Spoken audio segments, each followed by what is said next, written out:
Maganda at sexing babae si Diana. Ang kanyang kagandahan ay naging daan kung bakit pansinin siya sa kanilang paaralan. Halos lahat ng lalaking madadaanan niya, otomatikong napapalingon sa kanya. Sino ba naman kasi ang hindi titingin? Kahit na hindi humuhugis ang kanyang katawan sa uniforme, kitang-kita ang kanyang alindog sa mukha niya pa lang. Lalo na ang mga tingin niya na para bang makalaglag ng brief sa mga kalalakihan.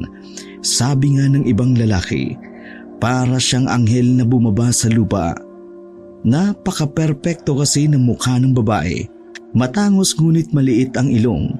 May kasingkitan ngunit katamtaman lamang magmula sa labi kahit walang lipstick. At kahit hindi hawakan ang labi niya, makikitang malambot iyon na tila ba hindi pa nadadampian. Ang taglay na kagandahan ng babae ay ginamit niya kapag meron siyang lalaking gustong makuha. Lingid kasi sa kaalaman ng lahat, si Diana may itinatagong kahiligan. Sabi ng iba, mahilig ang babae sa mga gawaing mapusok.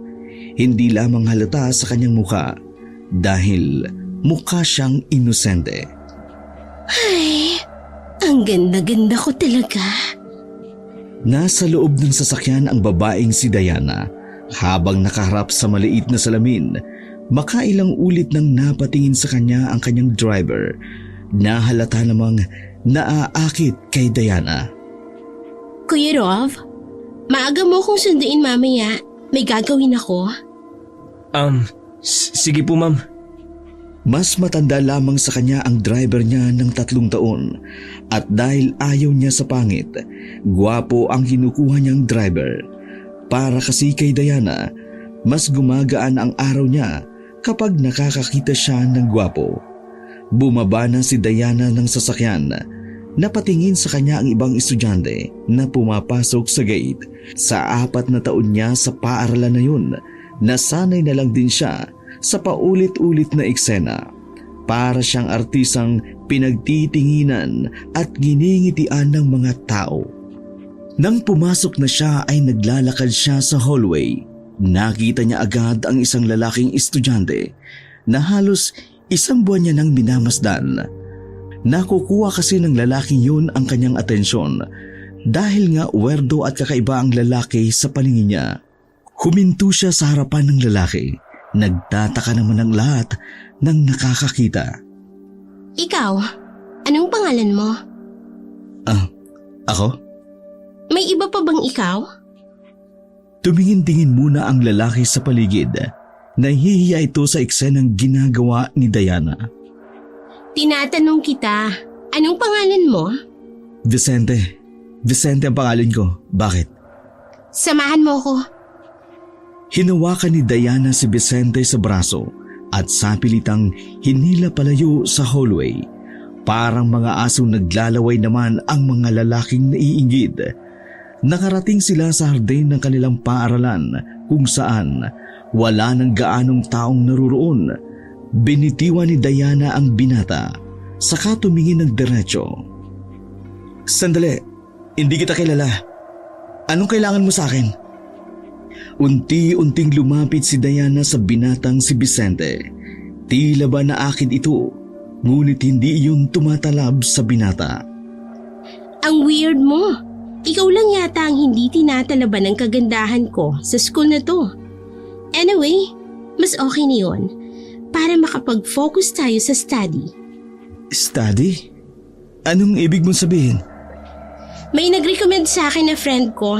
Sabi niya, matutulungan mo raw ako sa mga subjects ko. Matalino ka raw eh. Nag-tutor ka ba? Magpapa-tutor ka sa akin? Ikaw? Bakit? Ayaw mo ba? Hindi naman. Pero bakit ka magpapa-tutor sa akin? Bobo ka ba? Naningkit ang mata ng babae habang si Vicente naman parang nahihiya pa. Sorry, lahat kasi nang nagpapa-tutor sa akin talagang mababa ang utak. Pero hindi ka naman siguro ganun. O baka naman estudyanteng tamad ka lang. Ano? Papayag ka ba? Kasi kung hindi, edi hahanap ako ng iba. Marami akong dapat na ipasa. Payag na ako. Pero Kaya kitang bayarin ng maayos. Huwag kang mag-alala. hindi yun ang iniisip ko. Saan naman tayo mag-aaral? Kung sa library, maraming distraction doon. Masyado ka kasing sikat sa school na to eh. Sa bahay, every after class, sasama ka sa akin pauwi sa amin. Ipapahatid na lang kita kapag pauwi ka na. Sige na, aalis na ako. Naiwang nakanganga si Vicente habang kikay namang umalis ang babae. Bit-bit ang kanyang mamahaling bag na galing pa sa ibang bansa. Mayaman ang pamilya ni Diana. Ang kaso nga lang, nasa Europa naman pareho ang kanyang mga magulang. Nag-iisa lamang siyang anak, kaya wala siyang ibang kasama sa bahay, kundi ang mga kasambahay lang din. Mabilis na lumipas ang mga sandali. Tumunog ang bell, hudyat ng pagtatapos ng klase. Paglabas pa lang ni Diana, nakita na agad niya sa gate ang lalaking si Vicente.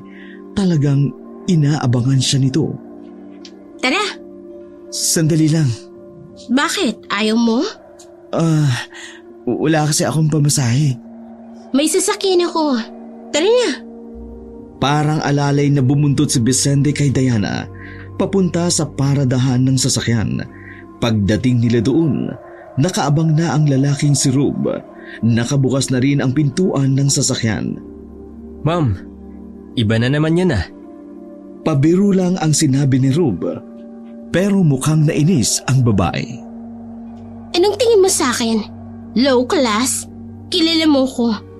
Mga gwapong dinadala ko sa bahay. Tara na. Pangit ba ako? Hindi sumagot ang babae. Nauna na rin itong maglakad. Inirapan na lang ni Diana ang binatang si Vicente. Ang tingin niya lang kay Vicente, isang kasangkapan para makapasa siya sa kanyang subjects. Kahit kailan, hindi niya na-imagine na makikipagtikiman siya rito. Lahat ng lalaking gugustuhin ni Diana, madali niyang nakukuha. Madali niyang makakasama sa kama. Pero kahit na ganun, pinananatili ni Diana ang kanyang pagiging high class. Tinuturing niya lang na laruan at parausan ang mga kalalakihan. We're here, ma'am. Alam ko, dito ako nakatira eh. Pagbaba nila, sinuyod ni Vicente ng tingin ang buong paligid. Namamangha ito, parang nakarating na kasi sila sa probinsya. Marami kasing puno at parang ang bahay lang ni Diana ang naruroon sa lugar na yun. Grabe, dito ka nakatira? Ang layo naman, mahigit 1 oras din yung biyahe natin. Daldal mo. Sumunod ka sa akin. Hindi maiwasan ng binata ang mamangha sa laki at ganda ng bahay. Nagiging ignorante na ito nang hindi nito namamalayan.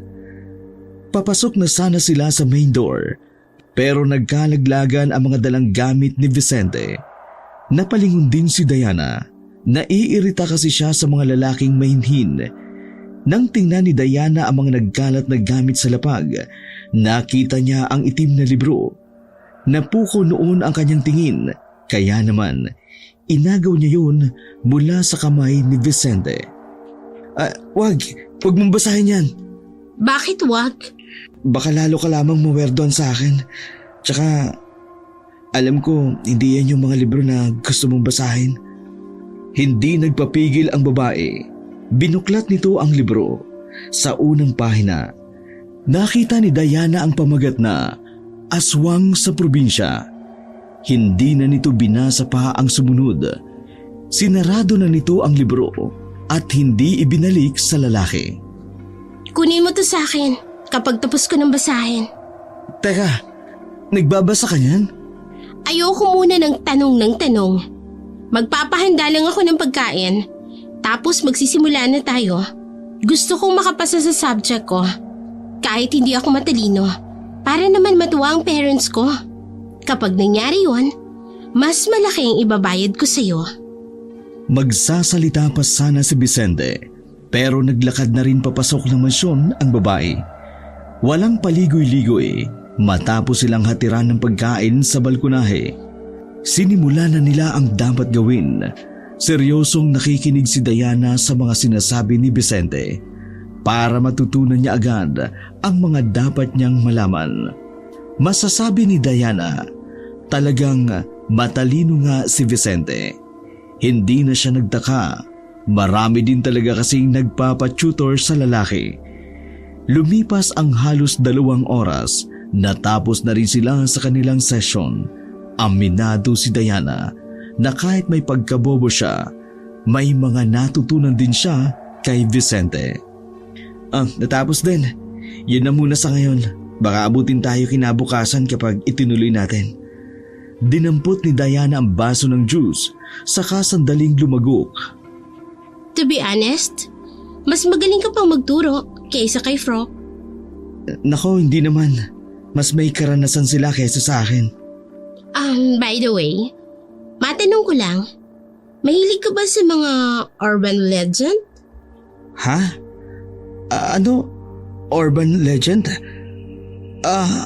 Oo. Mahilig ako ron. Teka, bakit mo natanong? Sumandal si Diana sa upuan, tumingin sa maliwanag na buwan. Mahilig din kasi ako ron, lalo na sa aswang. Parang nasabik si Vicente na pakinggan kung ano ang maaari niyang malaman. Alam mo, hindi tayo close. I mean, ngayon lang tayo nagkita at nag-ausap, pero pwede ko bang malaman kung anong dahilan? Kung bakit ka nahilig doon? Ngumisi si Diana at napailing. Sasabihin ko, pero kapag ito sinabi mo sa iba, humanda ka sa akin. Huminga ng malalim si Diana. Inalala nito ang nakaraan. 9 na taon pa lang ako noon. Mag-isa lang ako sa bahay. Kasi nasa trabaho mga magulang ko. Narinig ko sa kabilang bahay na parang may naglalakad sa bubong. Sumilip ako sa bintana. Pagtingin ko, nakita ko sa bubungan ng kapitbahay namin isang lalaki. Walang damit, nakapantalon. Tapos nakadapa siya sa bubong na para bang binubutas niya. Bata pa ako noon, kaya hindi ko pa nakontrol ang reaksyon ko. Napasigaw ako. Tumingin sa akin ng lalaki. Madilim, kaya hindi ko makita yung mukha niya. Pero iba ang kutob ko noon. Nang gumapang siya at lumundag papunta sa bubungan namin. Alam ko na agad na hindi siya tao. Sa sobrang takot ko, nagkulong ako sa kusina namin. Maraming bawang doon, kaya hindi nakapasok ang lalaking yon. Doon pa lang na-realize ko na baka aswang ang lalaki. Buntis din kasi yung kapitbahay namin. Sinabi mo ba yan sa mga magulang mo? Oo, naniwala naman sila. Kaya nga lumipat kami ng bahay. Lagi na kasi akong inaaswang dati. Kaya napilitan kaming umalis doon. Dahil nga sa experience niyon. Kaya nagkaroon ako ng interes sa mga urban legends. Lalo na sa aswang. Ang astig, no? Di ko inaakala. Ang pinakamagandang sikat sa school may ganitong karanasan at naniniwala sa ganun. Akala ko, ako lang naniniwala dun. Natawa na lang ng mahina ang babae. Sa isip-isip niya, ayos din naman palang kausap si Vicente sa ganung bagay. Ikaw, anong alam mo sa aswang? Umupo ng maayos si Vicente at bumelo. Marami silang uri. Tik-tik, wakwak, manananggal, abwak, basta marami. Pero ang mas nakatatakot, yung tik-tik. Kasi ang mga tik-tik, madalas sila nagkakagusto sa mga magagandang katulad mo. Baka nga tik-tik yung nakita mo nung bata ka pa eh. Tinatakot mo ba akong weirdo ka? Hindi naman. Huwag kaya kitang ipahatid pa uwi para maglakad ka palabas ng village namin. Para malaman mo kung totoong may aswang. Malay mo, may aswang dito sa amin. Huwag na. Sa tipo ng area niyo dito parang may aswang talaga rito. Takot ka pala eh. Tumayo si Diana nang makitang may pumasok na gwapong lalaki sa kwarto nito. Diyan ka lang, may gagawin lang kami. Ibibigay ko sa iyo ang bayad ko kapag natapos na kami. Anong gagawin niyo? Hindi na sumagot si Diana. Isinarado na lamang nito ang pinto ng balkonahe. Nakita na lang ni Vicente mula sa salamin na naghahalikan si Diana at ang gwapong lalaki sa silid. Sabi nila walang boyfriend to. Sino yun? Nanlaki ang mga mata ni Vicente nang makitang nagsimula na ngang magbakbakan sa loob. Tukaan ng tukaan ang dalawa habang si Vicente naman buhay na saksi lamang. Puro ungol at mura ang naririnig ni Vicente roon. Hindi siya mapakali. Hindi siya komportable dahil yun ang unang pagkakataon na nakakita siya ng ganun. Masyado pang inosente ang isip ni Vicente sa ganung bagay. Sa katunayan, hindi pa siya nakararanas na makarating ng langit kasama ang isang babae. Tumalikod na lamang si Vicente at sa buwan na lamang siya tumingin. Makalipas ang isang oras, humupa na rin ang tila digmaan sa silid ni Diana. Kanina niya pa gustong umalis pero hindi siya makadaan. Mga ilang sandali lang, muling nagbukas ang pinto ng balkonahe. Bumungad si Diana na nakatapis lang ng kumot habang ang lalaki naman kaswal lang na lumabas ng silid na parabang walang nangyari. Eto na ang bayad ko. Sabihin mo kay Kuya Rob, ihatid ka hanggang sa inyo. Pambihira ka naman. Hindi mo naman nasabi na mag-aanuhan kayo ng boyfriend mo. Sana pinalabas mo muna ako. Kunwari ka pang hindi gusto yung mga nasaksihan mo. Sige na. Aalis na ako. Hoy! Araw-araw mo akong tutulungan. Baka nakakalimutan mo. Oo na. Oo na.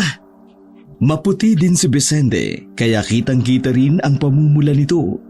Natawa na lang din si Diana. Muling huminga si Diana sa kanyang pagkakahawak sa kama.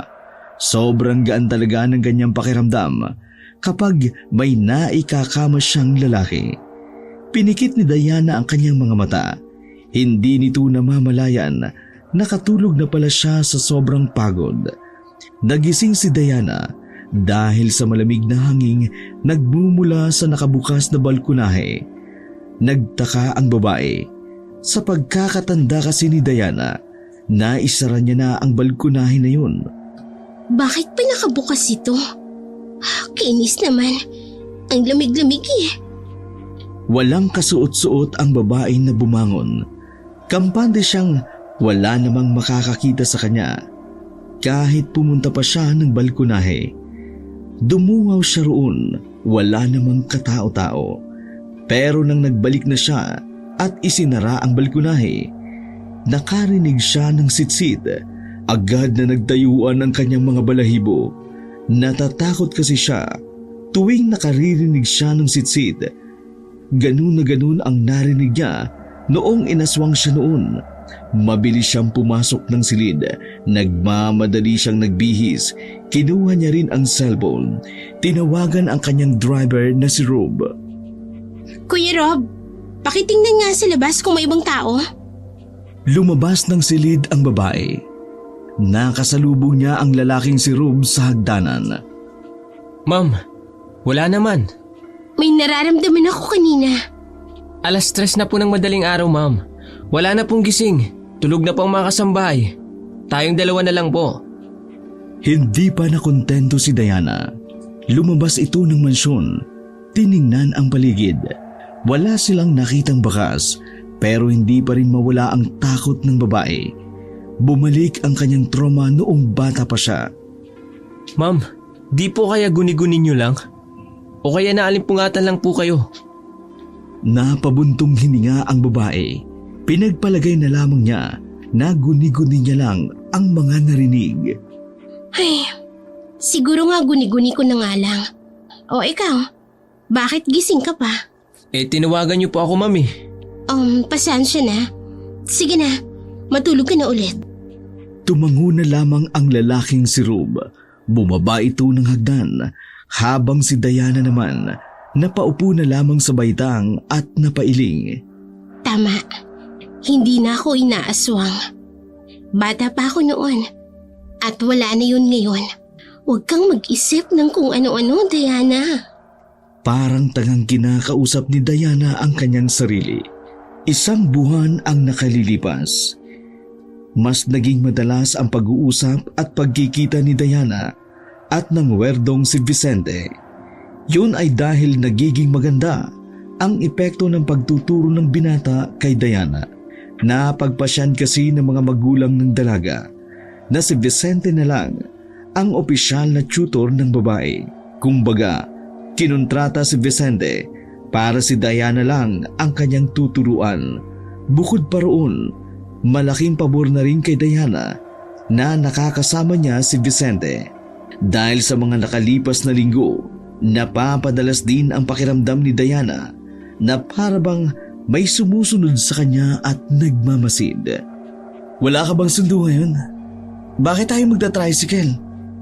Wala si Kuya Rob. Umuwi sa kanila. Patay daw kasi yung lola niya. Nasa gilid ng kalsada ang dalawa nang may dumaang tricycle at pinara ni Diana. Nagtaka si Vicente dahil sa ibang direksyon sila pumunta.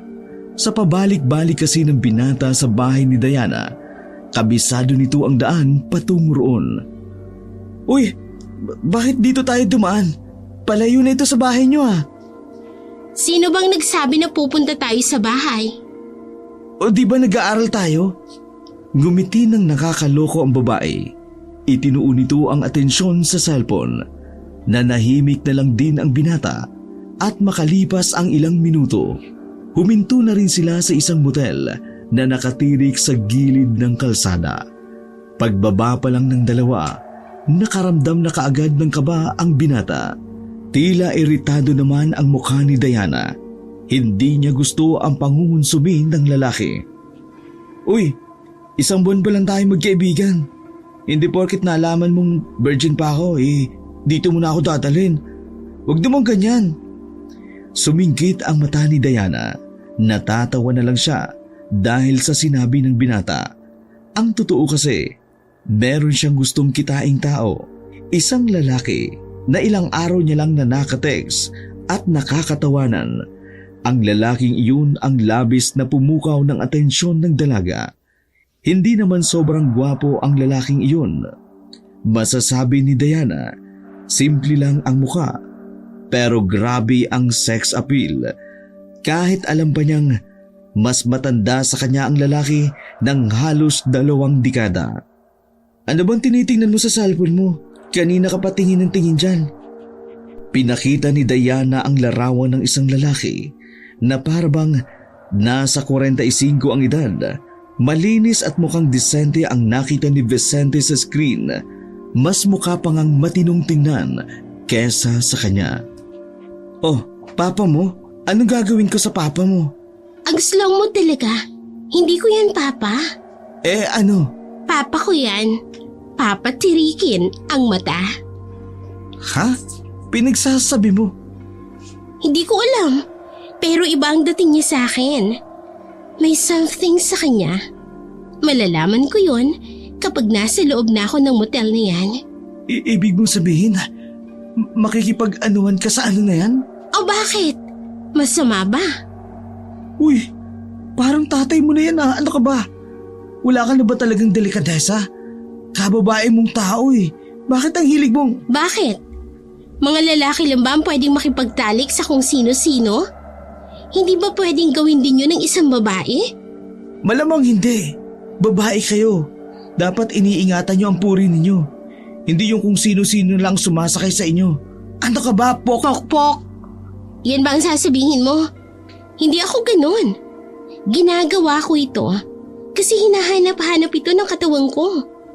At kahit na ganito ako, hindi naman ako kalad ka rin. Marunong akong pumili ng lalaki na alam kong hindi patapon. Kahit pa, hindi ka ba nahihiya? Baka kung ano sabihin ng iba. Alam ba nila? Ikaw lang naman ang nakakaalam. At saka, teka nga, bakit ka ba nakikialam? Tutor lang naman kita. Sino ka ba? Ito naman, tutor lang ba talagang tingin mo sa akin? Oo. Ano pa ba dapat? Akala ko kasi itinuturing mo na rin akong kaibigan. Ako kasi, ganun ang tingin ko sa'yo ngayon. Pasensya ka na. Hindi pala tumugma. Umirap na lamang si Diana Ayaw niya kasi ng drama sa buhay. Hanggat maaari, gusto niya lang ng chilang na buhay. Huwag kang lumagpas sa kung ano lang dapat na meron tayong dalawa. Huwag mo kong pakikialaman sa mga gusto ko. Sige, magmula ngayon bahala ka na. Aalis na ako. Hindi naman parte ng pagiging tutor ko ang ihatid kita sa motel. Tawagan mo lang ako kapag tapos na kayo. Mag-enjoy ka sana. Hindi na nagsalita pa si Diana. Pumasok na ito sa loob ng motel habang naiwan namang nakatayo si Vicente. Bago umalis si Vicente, naramdaman niyang parang may kumukulo sa kanyang belt bag. Nang buksan niya iyon, naalala niyang dinala niya pala ang langis ng kanyang lolo Ampio. Ang langis na yun daw ang nakakadetect kung may aswang nga sa paligid. Nanlaki ang mga mata ng binata habang tinitingnan ang langis. Sigurado siyang may aswang sa area na yun, pero mas pinili na lamang niya ang umalis dahil sa inis sa dalaga. Samantala, agad namang nakuha ni Diana ang numero ng silid kung saan naghihintay ang lalaki. Ang lalaking iyon na nagpakilala sa kanya bilang Alejandro. Nakilala niya lamang iyon sa isang dating site. Gabi-gabi niyang nakakausap sa call and text si Alejandro. Dahil din sa lalaki, kaya pansamantalang natigil ang pagiging playgirl niya. Kumbaga, natuon lang talaga ang focus ni Diana kay Alejandro. At ang dahilan, hindi niya maipaliwanag. Basta't pakiramdam niya lang, may kakaiba sa lalaki na dapat niyang malaman. Pagbukas niya ng pinto, ay bumungad si Alejandro na nasa isang lamesa. Hindi kalayuan sa kama, may alak sa lamesa. Naroon din ang pagkain na sakto lamang para sa kanila. Para bang isang date ang napuntahan ni Diana sa halip na bakbakan kaagad. Lumapit agad si Alejandro sa kanya at inalalayang makaupo. Nice to see you again, Diana. Pero, eto ang una nating pagkikita. Tama ba ako? Ang ibig kong sabihin parang nakita na kita noon. You look so familiar. Ngumiti si Diana. Parang pamilyar ka rin sa akin. Hindi yung mukha, pero yung presensya mo. Parang nagkita na tayo somewhere. I just can't remember. Nakakatawa, diba? Pero ang mahalaga, komportable tayo sa isa't isa. Gumulong ng gumulong ang usapan ng dalawa hanggang sa hindi na malaya ni Diana. Nalilibang na pala siya. Sobrang gaan ng kanyang pakiramdam sa lalaking si Alejandro. Hindi niya maintindihan kung dahil ba namimiss niya lang ang kanyang ama o sadyang apektado siya sa appeal ng lalaki. Sa tuwing titingnan kasi ni Alejandro, bumibilis ang tibok ng puso niya. Sa palingin niya, parang kasing edad lamang niya si Alejandro. Matapos ang oras nila sa hotel, dismayado si Diana. Wala namang kasing nangyari sa kanilang dalawa. Puro kwentuhan lang. I can drive you home. Hindi. Okay lang akong mag-isa. May magsusundo naman sa akin. Boyfriend? Hindi. Driver ko. I see. So, mauna na ako. Thank you for tonight. Ingat ka sa pag-uwi. Salamat din, Diana. You made my night. Send me a message kapag nakauwi ka na. Tumango na lamang si Diana. Pinagmasdan na lamang niyang sumakay si Alejandro saka umalis. Kainis. Wala nga pala si Kuya Rob. Paano ko uuwi nito? Sa mga ganoong oras, pahirapan ang makahanap ng sasakyan. 12:00 na rin kasi ng madaling araw. Nahihiyari naman siyang pabalikin si Alejandro dahil malayo pa ang uuwian noon. Well, wala naman akong magagawa.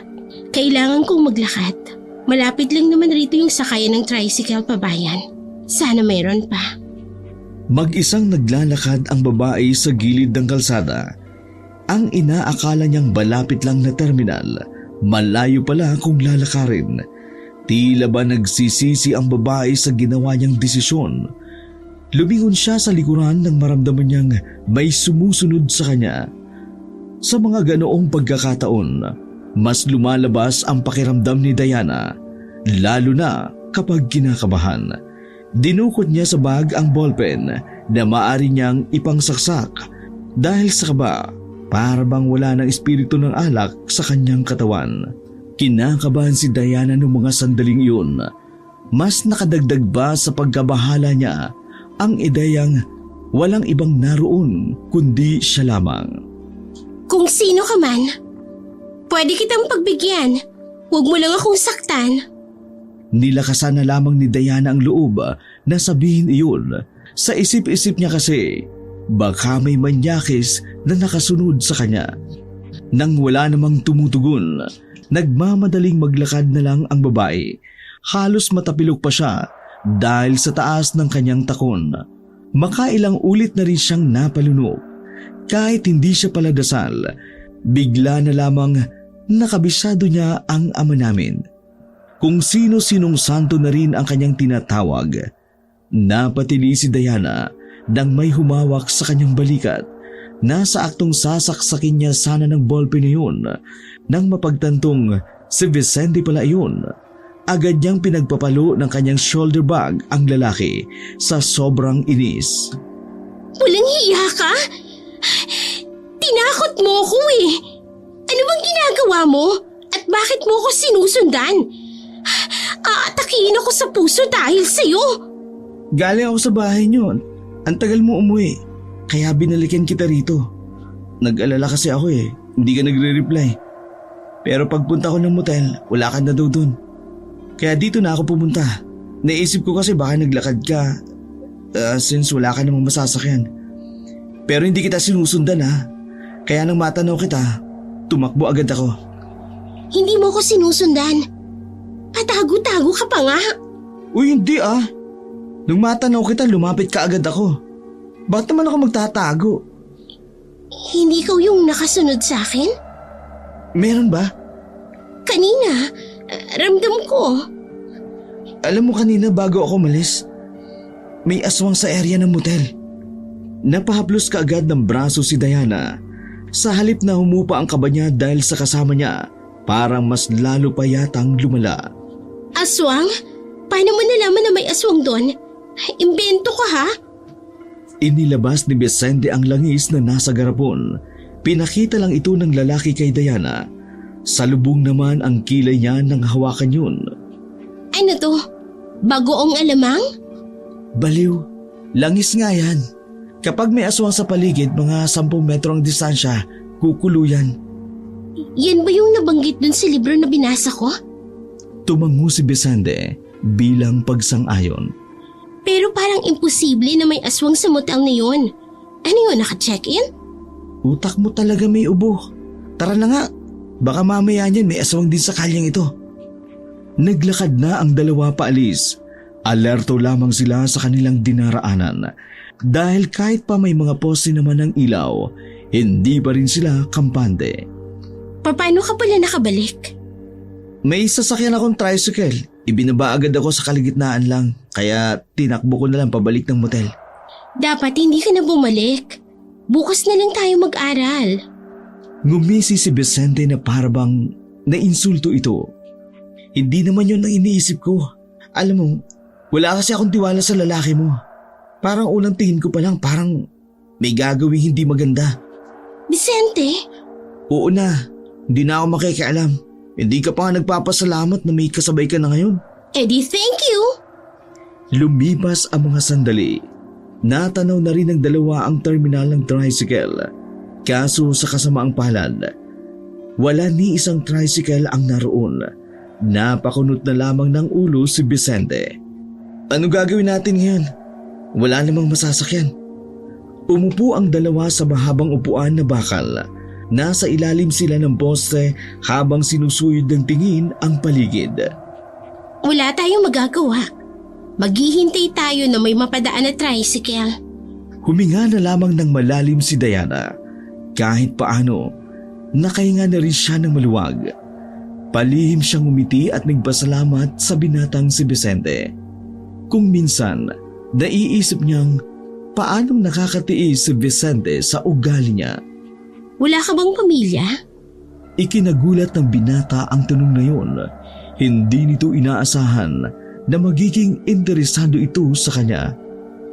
Meron pero wala sila. Ha? Meron pero wala? Ibig kong sabihin wala na sila. Patay na. Pero nananatili pa rin sila sa puso ko. Kaya pakiramdam ko, may pamilya pa rin ako. Bahagyang lumungkot ang mukha ng binata. Tinapik naman ni Diana ang balikat ni Vicente. Anong nangyari? Yung papa ko nakulong. Napagbintang ang magnanakaw. Namatay siya sa kulungan dahil sa bugbog. Yung mama ko naman, nabaliw nang mawala si papa.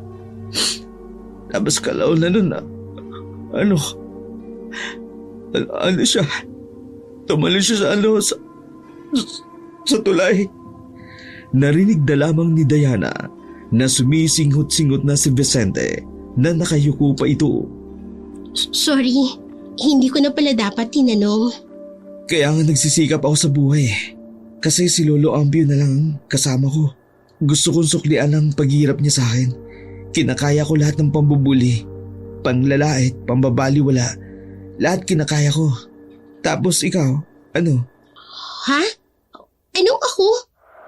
Wala, lang ako. Umupo na lang muli si Vicente at huminga ng malalim. Pero ang mahalaga, mabuti kang tao, Vicente. Kahit dumaan ka sa hirap, wala kang inaapakang tao. Eh di laban lang. Niinggit nga ako sa'yo kasi wala kang iintindihin sa buhay. Ang ganda mo kasi, kaya sexy pa. Hindi nga lang matalino pero mayaman naman kayo. Hindi dapat kinaiinggitan ang isang taong hindi nabibigyan ng atensyon ng magulang. Kung sabagay, pasensya na ha. Bigla na lamang humiga si Diana at inunan pa nito ang hita ng binata. Ikinagulat naman iyon ni Vicente, ngunit wala naman itong nagawa. Idlip lang ako ha. Gisingin mo ako kapag may tricycle na. Ayos ka rin na. Pumikit si Diana. Sinubukan niyang matulog, kaso malamig na mga oras na yun. Maikli pa naman ang suot niya, kaya lalo siyang giniginaw. Mga ilang sandali lang, nagulat na lamang si Diana nang biglang tumayo si Vicente. Dahil doon, nalaglag si Diana sa lapag. Tumama ang mukha niya sa lapag at parabang bumakat ang labi nito sa semento. Ano ba? Bakit ka ba tumayo bigla? Hindi na muna nagsalita si Vicente. Pinakita nito ang langis na kumukulo. Diana, may aso sa paligid. Malapit lang siya sa atin. Tingnan mo kumukulo. Nataranta ang dalawa, palingon-lingon sa paligid. Mas tinalasan pa ang kanilang pakiramdam habang ang langis naman ay palakas ng palakas ang kulo. Sinyalis ng aswang ay palapit na rin ang palapit sa kanila. Hindi alam ni Diana ang kanyang sasabihin. Kinikilabutan siya sa nangyayari. Hindi iyon ang unang beses na naka-encounter siya ng aswang, pero walang bago sa kanyang nararamdaman. Kahit hindi na siya bata, sobra pa rin siyang kinikilabutan. Dito, tago! Hinila siya ng binata papasok sa isang maliit na waiting shed na naharangan ng mga pinagtagpi-tagping plywood. Huwag kang maingay. Tahimik lang silang nakatago noong mga sandaling yun. Maya-maya lamang, naramdaman na lamang nila na tila mayroong dumating. Narinig nila ang mabibigat na yabag. Hindi nakatiis ang dalawa. Marahan silang dumungaw. Nakita nila ang isang lalaki na walang damit pang itaas. Nakapantalon lamang ito ng maong at nakapaa. Ganun na ganun ang nakita ni Diana noong siya ay bata pa. Malakas din ang kutob niya na yun din ang nakita niya ng mga puntong yun. Parehong-pareho kasi ang representasyon ng nararamdaman niya. Nang lumingon sa direksyon nila ang aswang, ay dali-dali nilang binawi ang pagdungaw. Naramdaman na lamang nila na unti-unti nang lumalapit ang aswang sa waiting shed. Sa sobrang kaba, magkayakap na lamang ang dalawa. Pero hindi tumigil ang aswang sa paglapit sa kanila. nang may mapadaang truck sa kalsada. Nalaman nilang umalis na ang aswang nang hindi na kumulo ang hawak ni Vicenteng langis. Wala na. Hindi na kumukulo. Wala nang aswang. Wala na nga. Mukhang kailangan na nating umalis dito. Dali-daling tumakbo ang dalawa papuntang kalye. May nakasalubong silang isang jeep. Agad nila iyong hinarang. Galit ang matandang driver dahil ayaw nilang tumabi. Kung hindi kayo tatabi, ama, sasagasaan namin kayo! Tay, pwede po ba kaming makisakay? Sige na po. Wala na kaming masakyan eh. Emergency lang po. Gusto nyo ng emergency? Magkaka-emergency talaga! Kapag sinagasaan ko kaya, umalis kayo dyan sa daraanan ko! Halos maputol ang ugat sa liig ng matanda sa kasisigaw. Pero wala itong nagawa. Nang ipakita ni Diana ang kanyang dibdib, natulala ang matanda. Tila natunaw ang galit nito at unti-unting umarko ng ngiti ang muka. Nako, sige na. Sakay na. Manyakis pala tong matandang to eh. Sumakay na ang dalawa sa likuran ng jeep. Palingon-lingon pa ang matanda kay Diana. Pero pinagsabihan naman ito ni Vicente. Nakarating sila sa bayan ng ligtas. Sa lugar na iyon, marami-rami ng tao. Gawa ng sa palengke nga pala ang destinasyon ng matanda. Matapos makapagpasalamat, naglakad na rin si Diana at Vicente. Umupo sa gilid ng kalsada. Pinagmamasdan lamang ang mga abalang tao sa palengke. Yung kanina, paligay ko, siya yung aswang na nakita ko nung bata pa ako. Hindi ako pwedeng magkamali. Eh kung yun nga yun, ibig sabihin, mula noon hanggang ngayon, kilala ka pa rin niya? Hindi ko alam. Kinaumagahan, nakarating na ang dalawa sa kanilang mansyon. Walang katao-tao. Tanging sila lang dalawa. Pinalayas na kasi ni Diana ang kasambahay. Nabwisit siya dahil puro lang kaartihan ang ginagawa. Magpahinga ka na lang sa kabilang kwarto. Sige na, iidlip na muna ako. Mamaya pagising, saka tayo mag-aral. Sige. Naglakad-lakad si Vicente patungo sa kabilang kwarto. Sinalpak naman ni Diana ang sarili sa kama hanggang sa tuluyan na siyang napahimbing. Nagising ang dalaga na makarinig siya ng malakas na sigaw mula sa kabilang kwarto. Boses iyon ni Vicente. Nakasimangot agad ang babae nang marinig ang kumakatok na binata sa pintuan niya. Binuksan ni Diana ang pinto. Bumungad naman si Vicente. Napawis na pawis. Namumula ang muka na mukhang takot na takot. Ano ba? Bakit ka ba sumisigaw? Natutulog ako.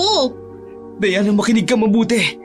Ano kasi, yung Alejandro, yung kinita mo sa hotel. Ano meron? Diana, siyang aswang! Sumeryoso ang babae pero hindi nito nagustuhan ang sinabi ni Vicente. Ano bang pinagsasabi mo dyan? Siya nga! Paano mo nga nasabi? Anong ebidensya mo? Sige nga! Kasi binangungot ako na naginip ako na siya yung aswang. Tapos kinuha ka niya. Tapos… Manahimik ka nga! Naiirita ako sa'yo! Natameme si Vicente. Nabigla ito sa naging reaksyon ng babae. Sinasabi mong aswang si Alejandro dahil lang na naginip ka na aswang siya. Siraulo ka ba? Kahit kailan, hindi pa nagkamali ang panaginip ko. Madiwala ka! Panaginip lang yan. Hindi mo pwedeng dalhin sa korting ebidensya na yan. Kasi pwedeng imbento mo lang yan. Iniisip mo na nag-iimbento lang ako? Oo, papansin ka eh. Sa weirdo mong yan, hindi malabong gumagawa ka ng kwento para mas mapalapit sa akin. Nakakairita na. Mula nang makasama kita, parang lalong naguluhan ako sa buhay ko. Sunod-sunod ang aberya sa buhay ko, Vicente. Tapos ngayon, nakita mong masaya ako kay Alejandro, gagawa ka na naman ng kung ano-anong kwento. Napaka-sincere ng tao. Hindi mo kasi matanggap na kahit nasa 40s na siya, ay mukha pa siyang bata kaysa sa'yo. Eh ikaw? Pangit? Ganun ba? Nerd? Word? Badoy! Corny! Yun bang sasabihin mo? Sandaling natahimik si Diana. Magkasunod na bundong hininga ang kanyang pinakawalan. Concern lang naman ako sa'yo eh. Kung ayaw mong may pangit na concern sa'yo, napakasimple lang naman eh. Sirain natin ang kontrata sa tutoring ko sa'yo. Burahin natin ang isa't isa sa mga buhay natin. Alam mo, kasalanan mo rin to eh. Tahimik lang naman ang buhay ko nung wala ka. Tamang pasok, uwi, kain, nood, tutor sa mga bubong estudyante. Tapos tamang nood ng bold. Pero isang araw lumapit ka sa akin. Parang laruan mo lang akong kinuha.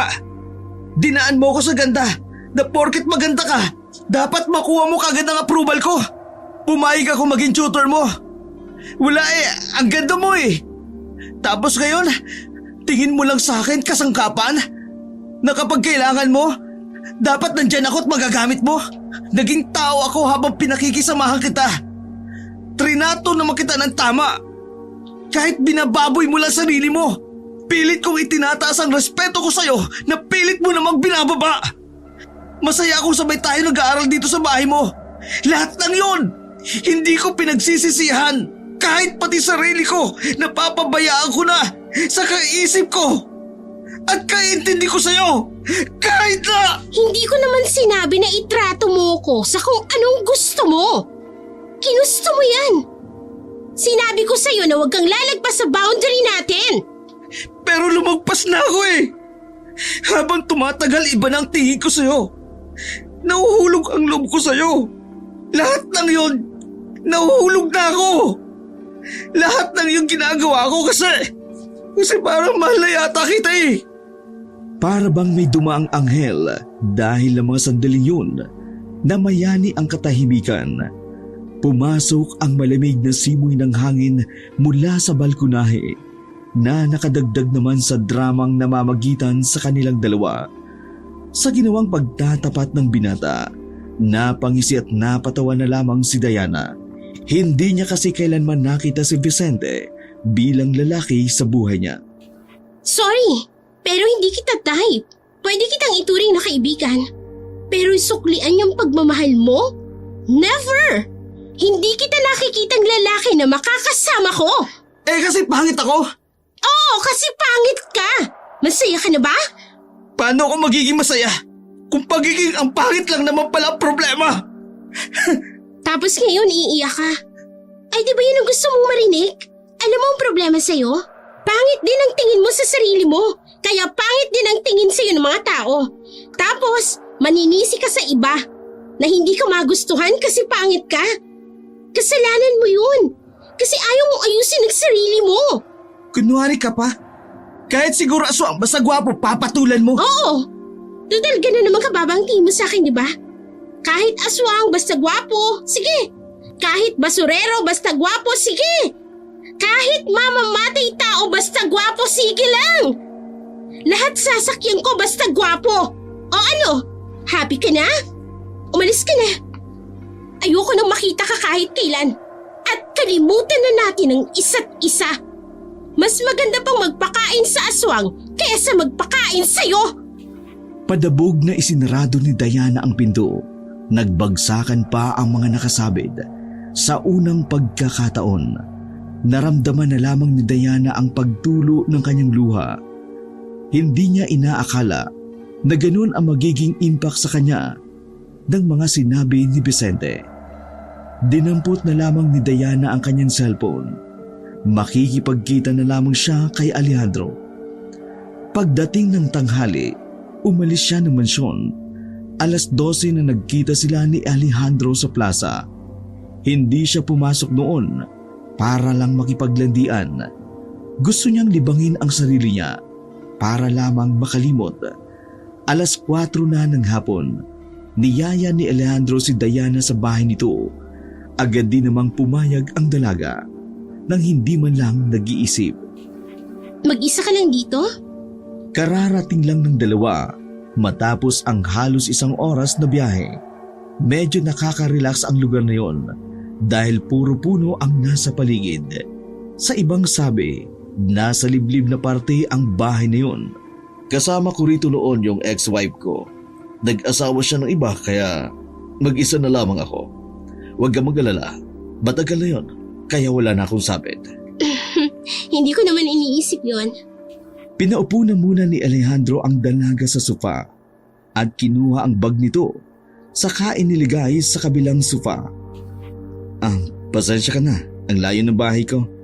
Ganitong lugar kasi ang gusto ko. Tahimik, malayo sa ingay at sariwa ang hangin. Naku, ayos lang naman. Masaya nga ako kasi nakaka-relax dito. Dito ka lang. Ipagluluto kita ng makakain. Sige, maraming salamat. Kasyual na nagtungo ang lalaki sa kusina. Napatingin pa si Diana roon. Kahit anong gawin niya, hindi niya talaga nakikitaan ng pagiging aswang si Alejandro.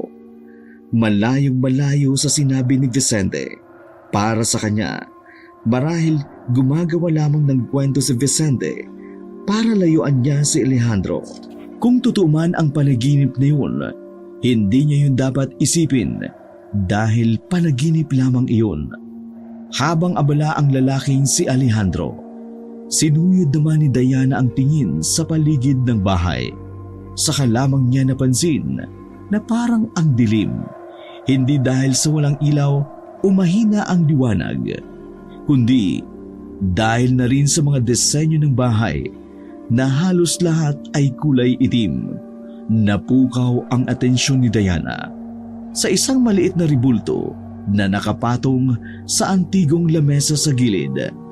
Ang maliit na ribulto na yon ay may pakpak, sungay at kakaiba ang pagkakahulma ng mukha. Ang weird din pala ng taste ni Alejandro sa interior design. Siguro dahil may edad na din siya. Bumalik na rin siya sa sofa. Ang lahat ng kanyang napansin ay pinagsawalang bahala na lamang niya. Hindi na siya nag-isip ng kung ano-ano pa dahil katwiran niya sa sarili niya. Naroon siya para makapag-relax at para na rin mailabas ang init ng katawan. Kalahating oras na ang lumilipas. Natapos na rin ang niluluto ni Alejandro. Sabay na silang kumain sa lamesa. Graduating ka, di ba? Oo. Ang bata mo pa. Pero bakit interesado ka sa akin? Malapit na ako mag-50. Mas may bata pa naman dyan, di ba? Sawa na ako sa mas bata. Gusto ko namang makatikim ng matanda. Kakaiba ka rin ah. You're so wild.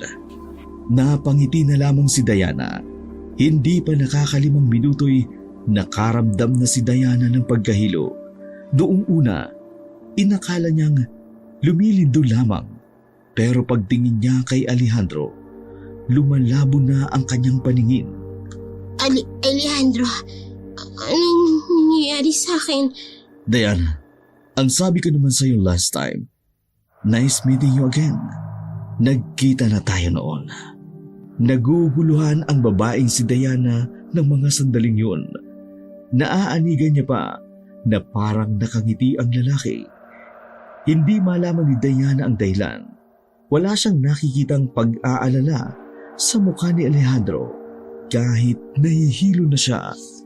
Sa wakas, hindi na narinig ni Diana ang sinabi ni Alejandro dahil tuluyan na siyang nawala ng malay. Wala nang kaalam-alam ang dalaga kung ano pa ang mga nangyari. Basta't nang magising siya, nasa isang silid na siya ng maraming rosas. Pipikit-pikit matapang bumangon ang babae. Napahawak siya sa kanyang ulo at sumasakit pa ang kanyang ulo. Teka, iba ng suot ko. Napansin niyang naging pulang dress ang suot niya. Nang ilibot niya ang kanyang tingin sa malaking silid, nakita niya si Alejandro na nakaupo sa parang trono sa gilid ng silid. May hawak iyong wine glass na may alak na amoy ubas. Alejandro, nasan tayo? Ano to? Wala ka bang naaalala sa gabing ito? Ha? Sandaling bumalik sa alaala ni Diana ang mga sinabi ng lalaki bago siya nawalan ng malay. Diana, isipin mong mabuti, 11 taon na ang nakalilipas mula nung una tayong magkita. Sandali, ngayon lang naman tayo nagkakilala. Saka anong sinasabi mong 11 taon? 9 years old pa lang ako noon. Teka, Sumilay ang nakalulukong ngiti sa mukha ng lalaking si Alejandro. Sa ngiting iyon, nakaramdam si Diana ng kakaibang takot. Tila ba nagbago ang tingin niya kay Alejandro? Ang maginoo at matipunong lalaki nagdulot sa dalaga ng pagkailang, pagkabahala at kaba. Tama ang iniisip mo, Diana. Tama. Nanlaki ang mga mata ng babae. Tinangka niyang tumakbo, ngunit nadapa lamang siya dahil nakakadena ang magkabila niyang paa. Sorry. Nakalimutan ko palang nakakadena ka pala. Marahang bumangon si Diana habang dinadama ang pagtama ng dibdib sa simento. paano mo ko nagawang lukuhin? Paano? Simple lang. Napakababa mo kasing babae. Napakadali mong kunin. Kumagat ka sa paing ko. Matagal ko ring hinintay ang pagkakataon na ito para lamang mahanap ka. 11 taon, Diana. 11 taon. Sabihin mo, ikaw ba talaga ang aswang na nakita ko noon sa bubungan ng kapitbahay namin? Tumayo si Alejandro, lumapit sa babae. Hinaplos nito ang pisngi ng dalaga. Ako nga, wala nang iba. Pakawalan mo ko dito. Hindi na ako interesado sa'yo. Kahit kailan ayoko makipagbakbakan sa kama sa isang aswang. Oops, wag mong sabihin yan. Matagal ako naghintay. Kaya wag mong sasayangin ang lahat ng ginawa ko. Wala ka namang ibang gagawin. Kung hindi, ang magpaanak sa akin. Kapag nangyari yon, magkakaroon tayo ng isang magandang pamilya. Kinilabutan si Diana kay Alejandro. Hindi niya inakala na ang lalaking nais niyang matigman. Ito pala ang aswang na matagal nang naghahanap sa kanya.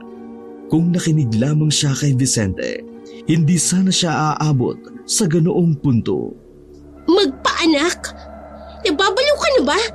Sa tingin mo papayag ako na magpabuntis sa isang aswang? Manigas ka! Nagbago ang reaksyon ng mukha ni Alejandro. Tila ba naiinis ito sa pagmamatigas ni Diana. Hinawakan ni Alejandro ng maigpit ang buhok ng dalaga. Pero saan itong iniangat ang ulo ng babae? Saka ipinakita ni Alejandro ang pagpapalit ng kanyang itsura. Nanginginig sa takot si Diana dahil sa humahabang tenga at dila ni Alejandro. Nakakakilabot din para kay Diana ang pulang-pulang mata ng lalaki. Aswang! Aswang ka nga! Bitiwan mo ko! Nagpupumigla si Diana, ngunit masyadong malakas si Alejandro. Hawak-hawak ng lalaki ang braso niya. Napasigaw na lamang siya nang makaramdam na may humahagod na dila ng aswang sa kanyang pisngi. Maraming salamat. Kung hindi kita nakita sa bintanang yon, marahil walang saysayang buhay ko ngayon. Hindi! Ayoko sa'yo! Kahit kailan hindi ako papayag na makasama kang aswang ka! Mas pipiliin ko pang mamatay kaysa magkaanak sa'yo! Mas pipiliin ko pang mabaog kaysa makabuo ng isa na ikaw ang ama! At sinong gusto mo? Yung kaibigan mo yon? Siya ba? Gusto mo bang patayin ko na lamang siya? Ilalabas ko ang lamang loob niya at ibibigay ko sa'yo! Nang sa ganun, wala nang maging hadlang sa pagsasama natin! Nababaliw ka na. Totoo nga na ang mga aswang, sira-ulot mga baliw. Pero bago yun, gusto kong gawin muna natin ang matagal ko nang pinapangarap. Ang matikman ka sa kabilugan ng buwan. Lalong nanlamig sa kaba nang sapilitan na siyang itayo ni Alejandro. Lumitaw-litaw ang dila ng lalaki na siyang nagpatayo sa balahibo ni Diana. Tinulak ni Alejandro ang babae hanggang bumagsak si Diana sa kama na puno ng rosas. Isa-isa nang inalis ni Alejandro ang kanyang kasuotan. Sa kauna-unahang pagkakataon, wala man lang naramdamang init sa katawan si Diana. Ang tanging nasa sistema niya ay takot at kaba. Pangamba na baka magtagumpay si Alejandro sa nais nitong gawin sa kanya. Aalisin ko ang kadena mo para naman maipakita mo sa akin na mas wild ka pa sa aswang na katulad ko. Walang kahirap-hirap na sinira ng lalaki ang kadena habang si Diana naman nakasiksik sa pinakadulong parte ng kama. Wag! Lumayo ka sa akin! Aswang ka! Tumawa lamang ng tumawa si Alejandro. Tumulo pa ang malapot na laway nito sa kama. Tara na, Diana. Gumawa na tayo ng anak. Isang tao, isang aswang. Hindi mo ba iniisip ko ano magiging kalalabasan? Gumawa kayong mag-isa mo! Hindi. Kasama kitang gagawa.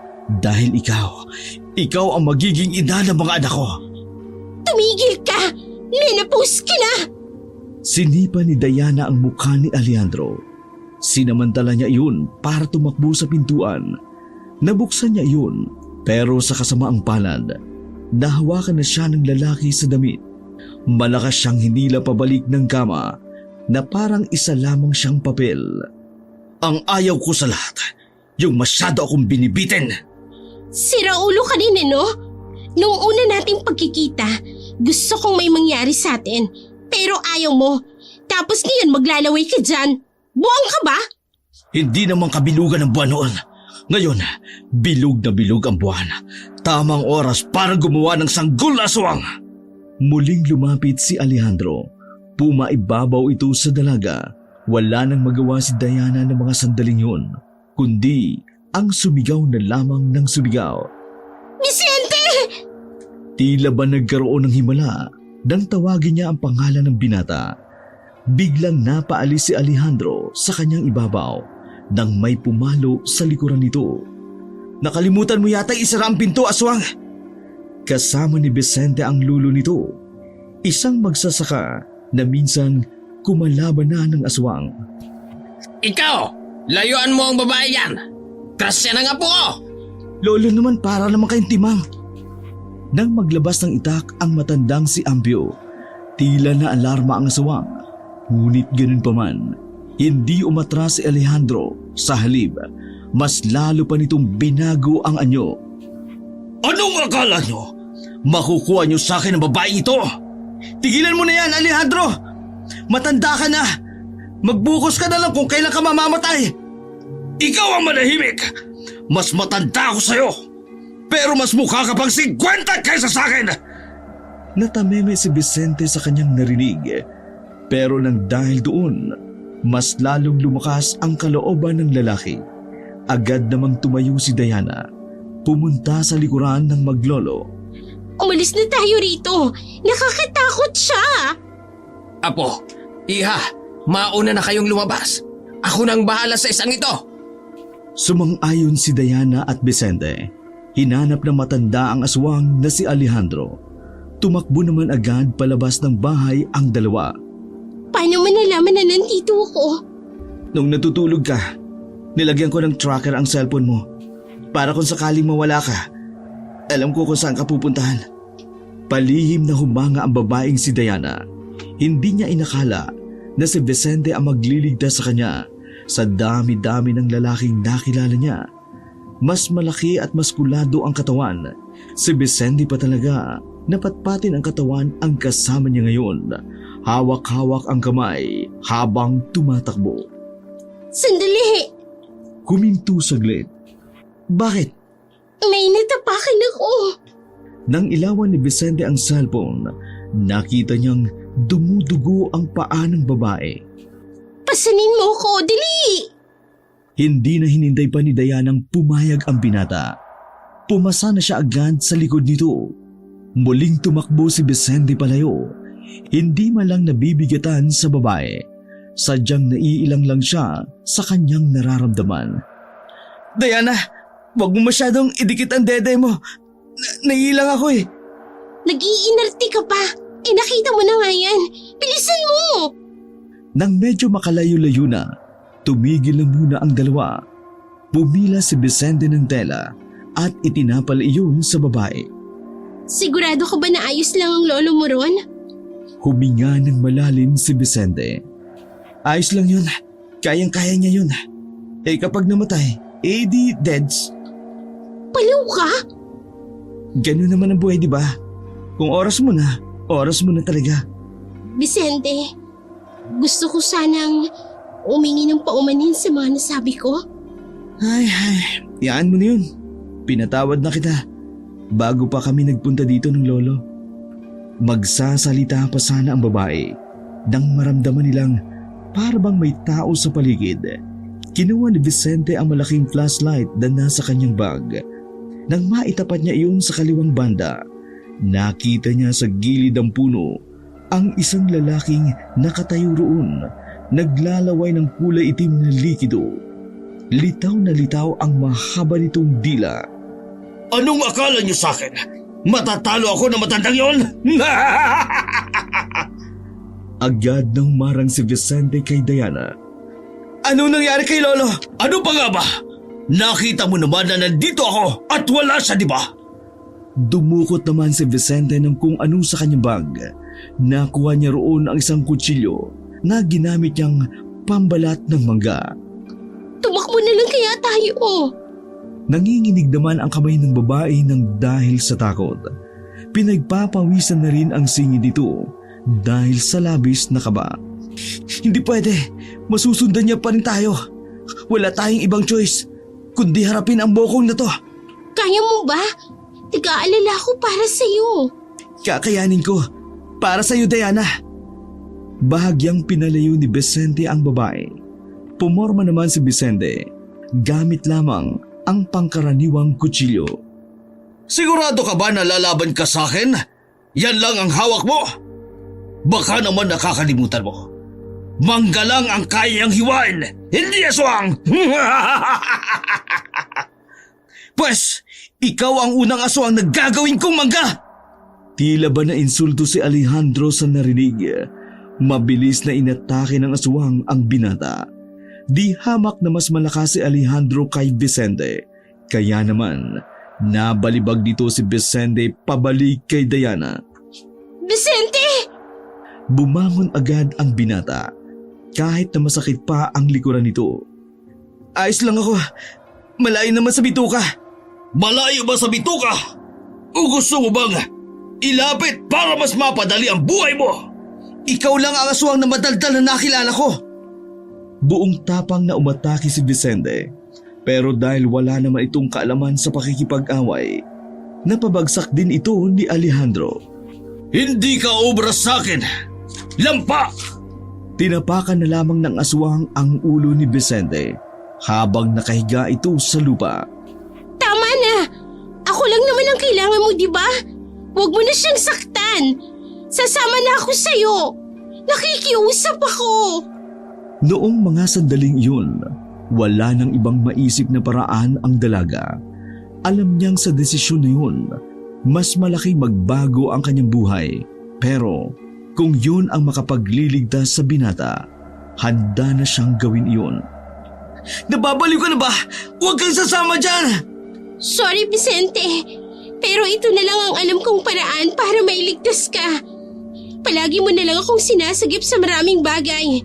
Sa ngayon, ako naman ang babawi. Naririnig mo ba ang sarili mo? Aswang yan si Alejandro! Aswang hindi tao! Aswang! Tama na! Nakakairita kayong pakinggan! Ang dadrama nyo! Diana, halika na't alis na tayo! Wag! Diana! Buong lakas na tumayo si Vicente. Aktong lalapit siya kay Alejandro. Pero sa puntong yun, kinalmot na siya ng aswang gamit ang mahaba nitong kuko. Bagsak kaagad si Vicente at naging duguan. Vicente! Pakiusap! Wag! Tama na, please! Alejandro! Kung hindi lang dahil kay Diana, dinabos na kita ngayon! Mas gugustuhin ko pa mamatay kaysa makitang ikaw ang kasama ng babae yan! Nagawa ulit tumayo ni Vicente. Sa pagkakataong iyon, naitarak niya ang kutsilyo sa liig ni Alejandro. Nagpagewang-gewang si Alejandro dahil doon. Iika-ika namang nilapitan ni Vicente ang dalagang si Diana. Ang daldal mo kasi! Buti nga sa'yo. Pero ikinagulat ni Diana at Vicente ang makitang hinugot lang ni Alejandro ang kutsilyo. Anong tingin mo sa akin? Bata, madali lang mapatay ng lintik ng kutsilyo na ito. Aswang ako. Hindi ako katulad mo na mahinang nilalang. Paggewang-gewang na tumakbo ang aswang papalapit sa kanila. Pero bago pa man iyon makalapit, sumubsob na si Alejandro sa kanilang harapan. Napakapit na lamang si Diana sa braso ng binata. Nakita nilang may nakatarak ng palaso sa ulo ng aswang. Inilawan naman nila agad kung saan nagmula ang palaso. Lo, Lumapit ang matandang si Mang Apio sa kanila na wala man lang kagalos-galos. Akala po namin na paano na kayo? Anong napano? Lintik niyang aswang na yan. Tinakasan ako. Naduwag ata sa akin. Kayo ba? Ayos lang ba kayo? Si Vicente po, maraming galos.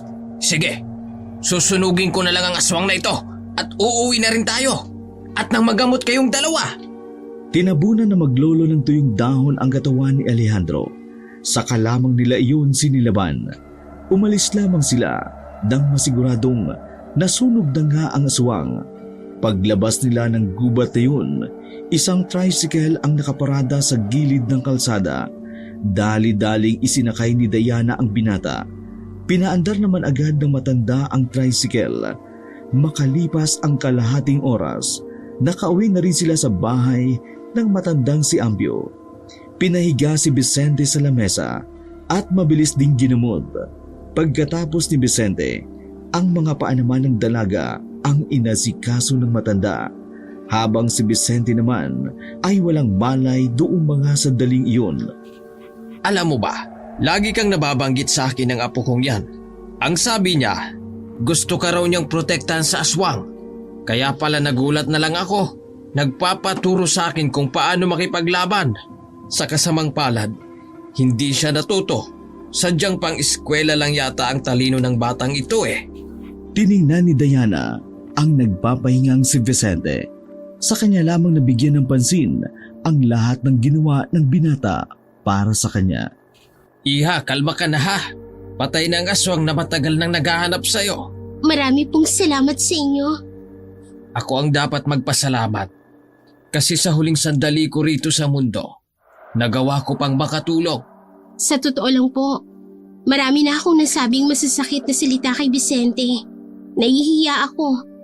Kung sino pa ang hindi ko pinahalagahan, siya pa ang tumulong sa akin. Iha, pinatawad ka na ni Vicente. Kaya patawarin mo na rin ang sarili mo. Mas magiging masaya siya kapag ganon. Alam mo, kapag nakita mo na ang taong laging nandyan sa liwanag at sa dilim ng buhay mo, ibig sabihin, iyon na yon. Ha? Huwag mo nang hahayaang makawala pa. Si Vicente. Sa mga sandaling iyon, saka lamang napagtanto ng dalaga na hindi niya pala kayang mawala si Vicente sa buhay niya. Sa kanyang pag-iisa, ang binata lamang ang tanging karamay niya kahit isang buwan pa lamang silang magkakilala. Habang pinagbamasdan niya si Vicente, dito niya naramdaman na parabang si Vicente lang ang taong gusto niyang makasama. Kinabukasan, paggising ng binata, kinausap agad ito ng dalaga. Nagkaayos sila. Magmula noon, mas naging maganda ang pagsasama ng dalawa. Tumagal ng halos 1 oras ang panliligaw ni Vicente at sinagot rin siya agad. Para kasi kay Diana, ayaw niyang magpaligoy-ligoy pa. Wala na siyang pakialam kung hindi kasing gwapo o kasing macho ng iba si Vicente. Ang mahalaga lamang sa kanya ay kaya siya nitong protektahan sa lahat ng oras, lalo na sa mga aswang.